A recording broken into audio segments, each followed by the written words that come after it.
పరా ప్రత్యక్షితీ రూపా పశ్యంతి పరదేవత మధ్యమా వైఖరీ రూపా భక్తమానస హంసిక.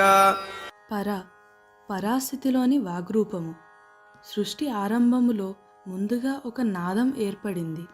అదే ప్రణవం లేదా ఓంకారము.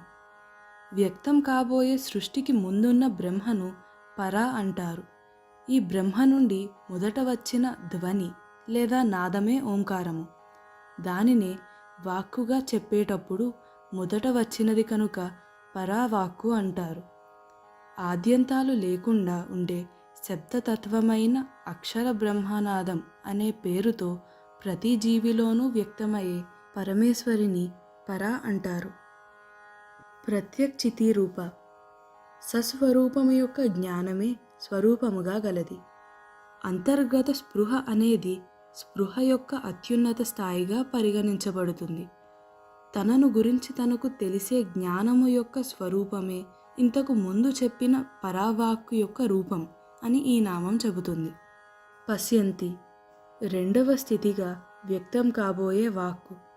శివ మరియు శక్తి కలయిక అనేది పరా అని పిలువబడే ధ్వని యొక్క ప్రాథమిక దశ. ఈ ప్రాథమిక దశ పశ్యంతి అని పిలువబడే తదుపరి దశకు దారితీస్తుంది. శబ్దాన్ని ఉచ్చరిద్దామనే సంకల్పం మొట్టమొదట సహస్రార చక్రంలోని కేంద్ర బిందువు వద్ద కలుగుతుంది. ఇది పరావాక్కు యొక్క స్థానం. సంకల్పము కలిగిన వెంటనే సుషుమ్నా ద్వారా మూలాధార చక్రం వద్ద కార్యరూపంలో జరగటానికి ప్రేరణ జరుగుతుంది.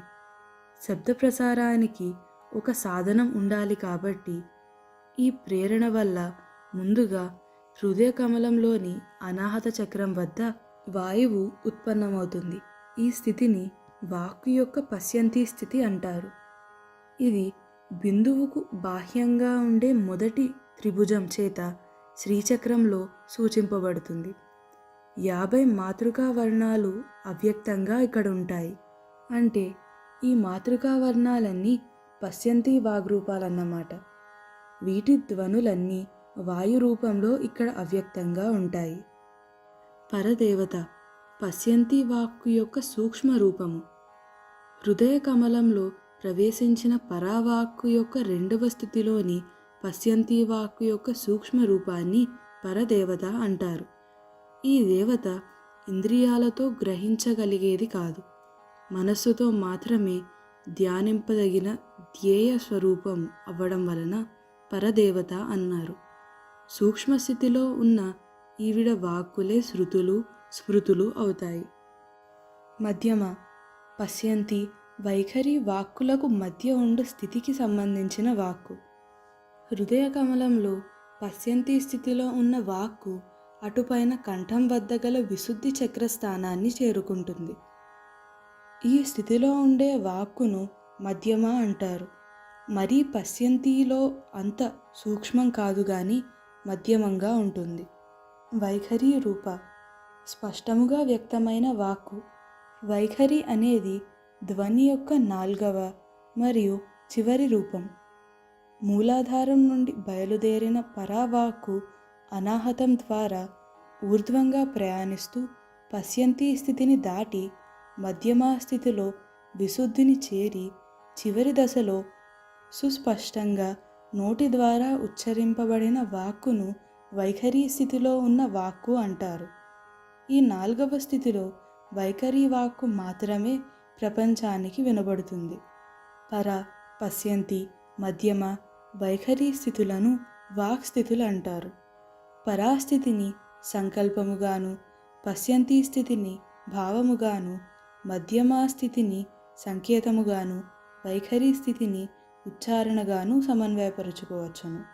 భక్తమానస హంసిక భక్తుల యొక్క మనస్సులందు విహరించు ఆడహంస. మానస అంటే మనస్సు లేదా మానస సరోవరం. భక్తులు అమ్మవారి ధ్యానంలో ఉన్నప్పుడు వాళ్ళ మనస్సులనే సరోవరాల్లో అమ్మవారు ఆడహంసలాగా విహరిస్తుంది. మనస్సు చంచలంగా కాకుండా స్థిరంగా ఉంటే అది మానస సరోవరం అవుతుంది. యోగాభ్యాసంలో ఒక స్థితిలో శ్వాస నిదానముగా ఉండి మనస్సులో ఎటువంటి ఆలోచనలు అలజడులు లేకుండా ఉంటే ఆ స్థితిలోని మనస్సును మానస సరోవరము అనవచ్చును. పరా ప్రత్యక్షితి రూపా పశ్యంతి పరదేవత మధ్యమా వైఖరీ రూపా భక్తమానస హంసిక.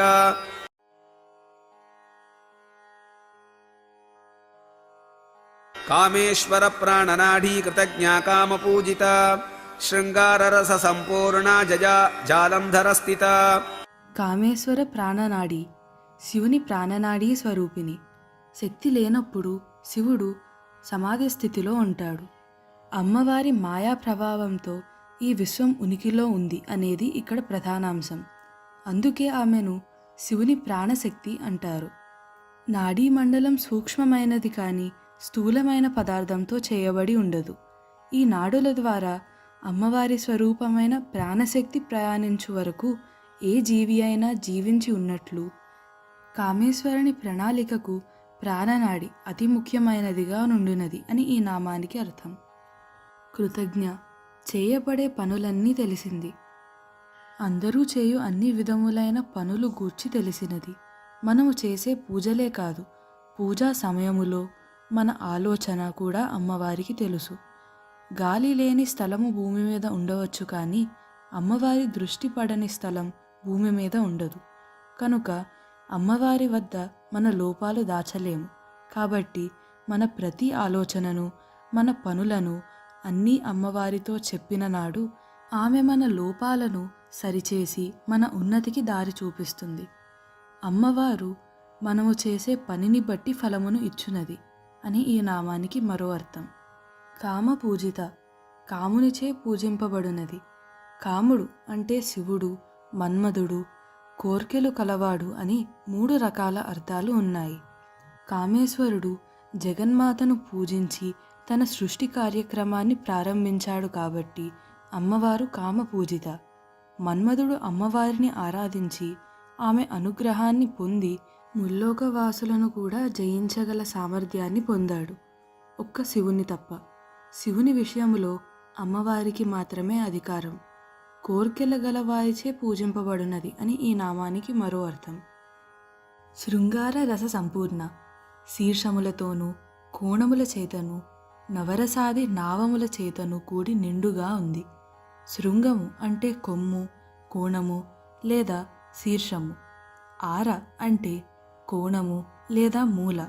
రసి అంటే నవరస సంబంధమైన వాటితో. సంపూర్ణ అనగా సంపూర్ణత్వము.